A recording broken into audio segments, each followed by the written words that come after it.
श्री स्वामी समर्थ महाराजांच्या जीवनाशी आणि त्यांच्या अद्भुत लीलांशी संबंधित अनेक पवित्र वस्तू आजही भक्तांच्या श्रद्धेच्या केंद्रस्थानी आहेत।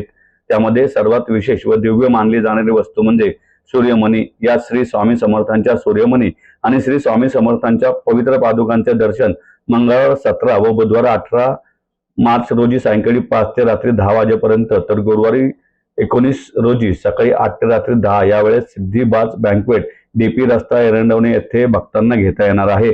विशेष म्हणजे या दोन्हींचे दर्शन इतिहासात प्रथमच पुण्यामध्ये भक्तांना घेता येईल अशी माहिती अक्कलकोटचे राजे श्रीमंत मालोजी राजे संयुक्त राजे भोसले डॉक्टर महेश नामपूरकर यांनी पत्रकार परिषदेत दिली। या दर्शन सोहळ्याची सुरुवात 17 मार्चला दुपारी 4 वाजता श्रीमंत दगडूशेठ हलवाई गणपती मंदिरात सूर्यमणी व पादुका दर्शनासाठी ठेवण्यात येणार आहेत। तेथून पुढे लक्ष्मीबाई दगडूशेठ हलवाई दत्त मंदिर, अक्कलकोट स्वामी समर्थ मठ तसेच श्री महालक्ष्मी मंदिर सारसबाग येथे भेट देत हा पवित्र सोहळा कार्यक्रम स्थळी पोहोचणार आहे। हा पवित्र दर्शन सोहळा हिंदू नववर्षाच्या पावन पर्वाच्या निमित्ताने आणि श्री स्वामी समर्थ प्रकट दिनाच्या अगोदर आयोजित करण्यात आला आहे। तरी पुणेकरांनी आणि स्वामी भक्तांनी मोठ्या संख्येने उपस्थित राहून इतिहासात प्रथमच पुण्यात होत असलेल्या या पवित्र सूर्यमणी व पादुका दर्शनाचा लाभ घ्यावा असे आवाहन यावेळी करण्यात आले।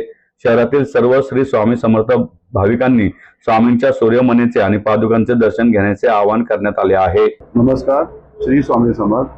ह्या 17, 18, 19 मार्चला आपण अक्कलकोट वरून महाराजांचा जो हातातला सूर्यमणी आहे तो आणि त्यांच्या ज्या राजघराण्याला दिलेल्या ज्या पादुका आहेत त्या आपण 17, 18, 19 मार्चला सिद्धी साज बँक्वेटला आपण ह्या पादुका घेऊन येत आहोत।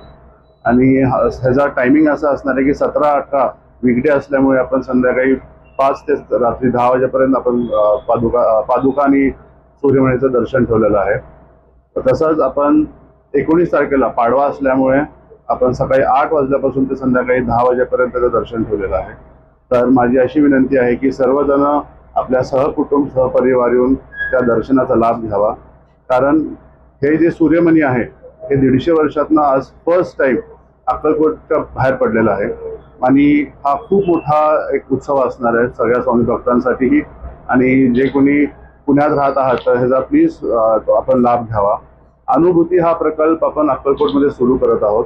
त्या प्रकल्पामध्ये आज अक्कलकोटला ज्या ज्या गोष्टींची गरज आहे त्या गोष्टी आपण एका प्रोजेक्टमध्ये घालायचा प्रयत्न केलेला आहे।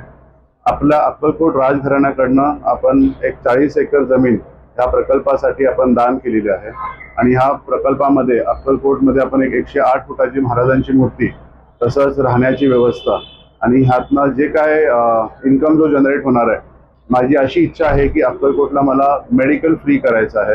आज जो एक खूप बेसिक रिक्वायरमेंट माणसाची झालेली आहे आणि त्यावरती आज व्यवसाय आणि लोकांचे सगळे सेव्हिंग्ज वाया जातात। तर माझी अशी इच्छा आहे की जर का अक्कलकोटला महाराजांच्या कृपेने एवढे भक्त येतात तर त्यांचा व्यवस्थित सेवा आणि व्यवस्थित सगळं घडलं पाहिजे आणि त्याच निमित्ताने आपण तिथे एक हॉस्पिटल पण करत आहोत।